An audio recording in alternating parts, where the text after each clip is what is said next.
Hey True Believers, Englentine here with another batch of comic book reviews. We're going to be talking about Aquaman The Becoming, issue number 1, and then I'm going to go on over to an independent comic book called Stillwater, so stick around to check that out as well. And you gotta respect the comic book reviews where you just don't know which way it's going to go, right? Well, just kick back, relax, and let's get this party started.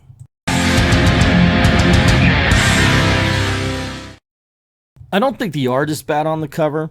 I actually think what they're trying to do, they do it well, but it looks like what they're trying to do is a swimsuit issue cover, and they're saying the 7 Seas ain't seen nothing yet, and I'm really thinking, yeah, we have, because we're well aware of homosexual people, but they're acting like it's something new. Oh my gosh, look, we already know.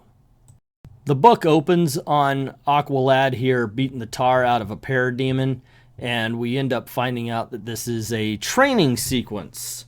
And this is where it got me. And if you want to know where the thumbnail really comes from, me saying F you to DC Comics, it's they actually have, I believe it was Arthur, someone says, you will be an Aquaman yet. No, there is one, and it was Arthur Curry. Let's give these people their own identity. It's this whole thing about franchising the superheroes. It dilutes the importance of each character. It's not the person inside the outfit. It's just the outfit. And that is, it really mars the importance of any character. And that is something, it just, you could say it triggered me or whatever you want, whatever language of the day you're using. But when I saw that, I was like, you are freaking kidding me. They are not doing this to Aquaman. Look, this is Aqualad, and it's fine. He's a good character. Keep him that way. Write him that way. But doing this, someday I'm going to pick up the mantle. No mantle. There's no mantle here. It's an identity. And it's lame to take other people's identity. I say that about Elektra and Daredevil also. And everybody's like, oh no, it's great, and you just hate this, or you hate that, or you don't like this kind of person, or blah, blah, blah, yada, yada. But think about this. You are now getting rid of an original character so they could ride the coattails of another one. That's what they're doing here. Now, okay, so how's the book itself? It's all right. I mean, there's nothing special to it. Most of it, like I said, you have that opening scene. And then he goes on shore to meet his mom, and everybody's like, hey, yo, because they all know him. He goes to a diner, and he meets a guy, and they flirt with each other just to emphasize the fact that, yeah, he's a homosexual, and that's fine. But I think it would have been better and if he flirted, and it wasn't taken. It wasn't like, oh, okay, haha, I'm gonna flirt with you too. How about it just happens that, oh, okay, yeah, I'm not gay, and maybe they strike up a friendship. But no, this is lazy writing. It really is. The action is fine. Like I said, the book is fine. It's fine. It's fine. How are you? We're okay here. Boring conversation anyway. But there's nothing special about this book. It looks like they had one idea. Let's take Aqualad, let's make him homosexual, then let's make him Aquaman. Beyond that, they really had no idea what to do, although I did like this where the Teen Titans are basically putting him down for the lame villain he has to fight. That was kind of funny.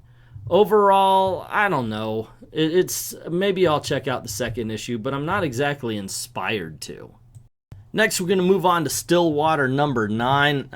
Yeah, I'm a little bit behind, so I figured let's include the earlier issue too. I got to tell you something, talking about the cover. This is a creepy-ass cover, especially when you find out what's going on here. This is an adult right here. In Stillwater, if you guys have not been able to follow it, this is a town that does not age nor does it die. So the baby doesn't have the capacity to be an adult, but you could see behind the eyes that it actually is. And that's one of the themes that is being explored in Stillwater right now. Because we hear stories about this kind of thing, not in real life, of course, but in books and movies about a town that doesn't die or a town that has a more mortality. You got to keep the population to a certain number if you want to make sure that prosperous and all that. This kind of explores really what would happen. And this time they're asking what would happen to the children, because they want to grow up. They want to do what everybody else does. As a matter of fact, at one point in time, now this may be in issue number 10, so I may be getting ahead of myself. At one point in time, it shows that they've got a clubhouse that they had to build, and they talked about how long it built them, and they were like, well, you know, we've got the muscular of children. We've never been able to grow up. And what's worse is that because they're in that town, the way that you build muscle is you, of course, work out, you tear it down, and the muscle builds up. And that's how you get stronger and stronger. But since the town heals you, there's no way to get muscle. What you've got is what you're always going to have. And the kids want to have a normal life. And so they recruit the only kid that actually made it out of town and came back to help them. And this is him going around basically their little Ewok village and learning the plight of the children of Stillwater, all at the same time. The old sheriff wants to the old sheriff wants to kill the new sheriff or something like that, the deputy, because she's being a little bit uppity and he wants to have her position. He brought in his Marine friends, and he figures the way to take over is to take her out. It is so freaking intriguing. This is one of my favorite comic books on the shelf. I'm always looking forward to it when it comes in. Chip Zdarsky nails it here. You could tell there's a passion for the story and for the characters. And it seems like when he's writing, he writes it with like the cover of Aquaman. You ain't seen nothing yet kind of thing. Like, oh, if you think this one's good, wait until the next issue. And you kind of feel that while you're reading it. It's good to have that kind of passion to come through in the writing, because it makes you passionate as a reader as well. In issue number 10, if we're talking about the covers, this is the perfect representation of what's inside. That you've got the small child hand up against the adult hand skeleton. They're finally making their revolt. They got the Marines on their side, and they basically spelled it out. Look, you got screwed, we got screwed in the same way, because all of the Marines are Vietnam vets. So this guy who was a Vietnam vet with them didn't bring him in until they were already old, and basically he had the body, since he never aged, to be the most physical dominant of them, and they just said, okay, well, let's team up and let's take over this small town.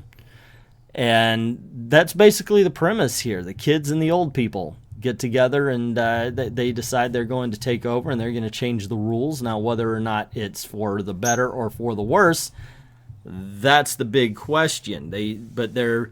This is a bit of a this is the revolution issue. This is where they take out the judge. They take out all the people that are involved in the government of the town, and they try to set up one that might actually work out for the children, where they can actually grow up.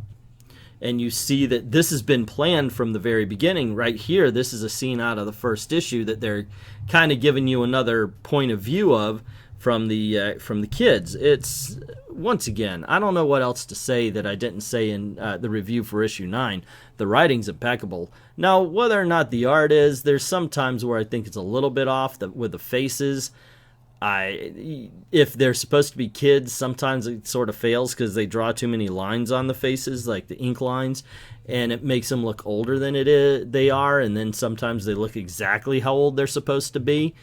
But if you look, sometimes you'll see, like, this is an older person, and you actually see they have the same amount of lines on their face as the kids sometimes. But this is them setting up the whole revolution. This is them, how they went and talked to the Marines and how they convinced them that, look, we're on the same side. We have the same dilemma. If you want to start a fight, your fight's not with the kids of Stillwater. Your fight is with the people who trapped you in these old bodies. The same way they trapped us in the young bodies And apparently, it kind of reminded me, in all honesty, of Animal Farm. I don't know why, but I was looking at this and I was like, okay, is it Animal Farm or is it Lord of the Flies? I don't know yet. It's just I'm thinking that the kids, as rulers of this town, may actually be more sinister than the judge, but we'll have to wait and see on that one. But that's just my opinion. What is yours? Let me know in the comments below. Don't forget to click like, share, subscribe. You know the drill. And if you don't mind helping out the channel, there's a link to Ko-Fi right in the description.